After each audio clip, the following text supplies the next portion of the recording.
మా యొక్క ప్రశ్న ఏంటంటే కోతి నుండి మనిషి వచ్చాడని సైన్స్ చెప్తుంది. దీనికి మీరు ఓకే జవాబు మంచి ప్రశ్న అడిగారు. ఎందుకంటే ఈరోజు ప్రపంచవ్యాప్తంగా చాలా మంది విశ్వసించే సైన్స్, చార్లెస్ డార్విన్ అనేటువంటి ఒక వ్యక్తి శాస్త్రవేత్తగా పేరు పెట్టుకొని కోతి నుంచి మనిషి వచ్చాడని ఒక సిద్ధాంతాన్ని ప్రతిపాదించాడు. అయితే ఈ సిద్ధాంతం పట్ల మీకు ఉన్నటువంటి ఉద్దేశం చెప్పండి అని మీరు ప్రశ్న అడుగుతున్నారు. అవునండి. ఓకే అండి, మంచి ప్రశ్న. 5 విషయాలు తెలియజేస్తాను నేను. 5 విషయాలు. ఈ 5 విషయాలు వీడియో వీక్షిస్తున్న మీరు ఆలోచించినట్లయితే, దీని గురించి కనుక మీరు ఒక్కసారి అవగాహన చేసినట్లయితే, కోతి నుంచి మనిషి వచ్చింది కరెక్టా రాంగా అనేది ఈ 5 విషయాలపైన ఆధారపడి ఉంది. ఓకేనండి? అవునండి. అందులో మొట్టమొదటి విషయం ఏంటంటే, కోతి నుంచి మనిషి వస్తే మగవాడన్నా ఆడగారన్నా వచ్చి ఉంటారు. మగవారు వచ్చి ఉంటే ఆడవారు ఎక్కడి నుంచి వచ్చారు?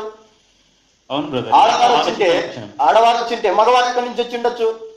అంతే కదండి. అంతే. కాబట్టి దీన్ని బట్టి మొదటి విషయం, సైన్స్ ఫెయిల్. కాబట్టి ఇది అబద్ధము అని మనకు అర్థమవుతుంది. రెండో విషయం, ఈ ప్రపంచంలో ఎంతో మంది హాస్పిటల్స్ లో రక్తహీనత వల్ల అడ్మిట్ అయ్యి, మరి కింద స్క్రోలింగ్ లో మనం చూస్తున్నాం, న్యూస్ మీడియాలో కానీ మరి పేపర్స్ లో కానీ న్యూస్ పేపర్స్ లో మనం చూస్తా ఉన్నాం, ఓ పాజిటివ్ కావాలను, బి పాజిటివ్ కావాలను అని బ్లడ్. అవునండి. మరి ఈ ప్రపంచంలో ఇన్ని కోట్ల మంది జనాభాలో ఏ వ్యక్తికైనా కోతి రక్తం ఎక్కియచ్చు కదా అవసరం ఉంటే. రెండో విషయం, ఎక్కించారంటే ఎట్లా? ఎక్కిస్తే ఇంకేం ఉన్నాడు. అర్థమవుతుందండి. కాబట్టి విషయం ఏంటంటే, ఈ రెండో విషయం ఆలోచిస్తే సైన్స్ ఫెయిల్. ఓకే అండి. మూడో విషయం, మనం మాట్లాడగలుగుతున్నాం, కోతి మాట్లాడగలుగుతుందా? లేదు. ఏమండి? కాబట్టి దానికి మాటలు లేవు, మనకు మాటలు ఉన్నాయి. అంటే దానికి మనకు సంబంధము లేదు. ఇది మూడో విషయం. ఓకేనండి. నాలుగో విషయం, కోతికి తోక ఉంది, మనిషికి తోక ఉందా? లేదు. ఎందుకు లేదండి? మరి కోతి నుంచి మనిషి వచ్చినప్పుడు కోతికి తోక ఉన్నప్పుడు మనిషికి ఎందుకు లేదు? కాబట్టి ఇది కూడా ఆలోచిస్తే ఇది నాలుగో విషయం, ఇది కూడా ఫెయిల్. ఐదో విషయం, కోతి నుంచి మనిషి వచ్చాడంటున్నారు కదా. ఇన్ని కోట్ల మంది ఈ భూమి మీద జన్మించారు. ఇన్ని కోట్ల మంది ఉద్భవించినటువంటి ఈ జనాంగంలో నుంచి ఏ వ్యక్తికైనా ఒక కోతి పుట్టిందా? లేదు. సరే, ఏ కోతికైనా ఒక మానవుడు మళ్ళీ పుట్టాడా? లేదు. పుట్టలేదు. అంటే అప్పుడు ఎప్పుడో ఒకసారే పుట్టాడా పుట్టేది?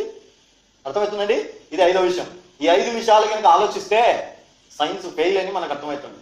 బైబిల్ చెప్తుంది, ఏమని చెప్తుందో తెలుసండి? దేవుడు జిగటమన్నుతో మనిషిని సృష్టించి నరునిలోనికి జీవాత్మను ఊరగా నరుడు జీవాత్మాయను అని. కాబట్టి బైబిల్ చెప్పింది సత్యం, కానీ అది అబద్ధమని మనకు తేటగా అర్థమవుతుంది. అందుకే చార్లెస్ డార్విన్ తన యొక్క మరణ పడక మీద ఉన్నప్పుడు, ఏమండి, మరణ పడక మీద ఉన్నటువంటి పరిస్థితుల్లో లేడీ హోప్ అనేటువంటి ఒక నర్సు ద్వారా మరి సువార్తను వినిపించుకున్నాడు. దేవుని సువార్తను చెప్పమని ఆమెను గురించి రిక్వెస్ట్ చేశాడు. హెబ్రీయులకు రాసిన పత్రిక చదువుతా ఉన్నాడు. ఏమో పోయేసరికి, నేను చేసింది సృష్టి కాదు, బైబిల్ చెప్పింది నిజం, this is the royal book అని చెప్తాడు ఆయన. లాస్ట్ కు గ్రహించాడు. ఈ విషయం అంతా కూడా ఎన్సైక్లోపీడియాలో ఉంది. అర్థమవుతుందండి. కాబట్టి ఏ వ్యక్తి అయితే కోతి నుంచి మనిషి వచ్చాడని చెప్పాడో అదే వ్యక్తి అంటున్నాడు బైబిల్ చెప్పింది నిజమే అని. అర్థమవుతుందండి. కాబట్టి దీన్ని బట్టి మనకు తేటగా అర్థమైంది ఏంటంటే, బైబిల్ చెప్పిందే నిజం, కానీ ఇలాంటి శాస్త్రవేత్తలు చెప్పే అన్ని కూడా అంచనాలు, కేవలం ఊహను బట్టి, వారు ఆ ఊహించిన దాన్ని బట్టి చెప్పే విషయాలు.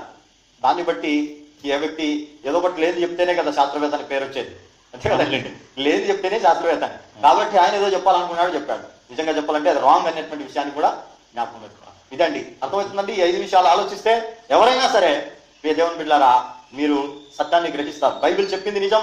బైబిల్లో మనిషి ఎలా సృష్టించబడ్డాడో, మనిషి ఎలా జీవిస్తున్నాడో, మొత్తం మనిషి యొక్క జీవిత చరిత్ర అంతా బైబిల్లో ఉంది, సైన్స్ లో కాదు. అర్థమవుతుందండి. ఇదే. ఓకే బ్రదర్, మా యొక్క ప్రశ్నకు కూడా చాలా చక్కగా జవాబు ఇచ్చారు. Okay, thank you brother. Welcome.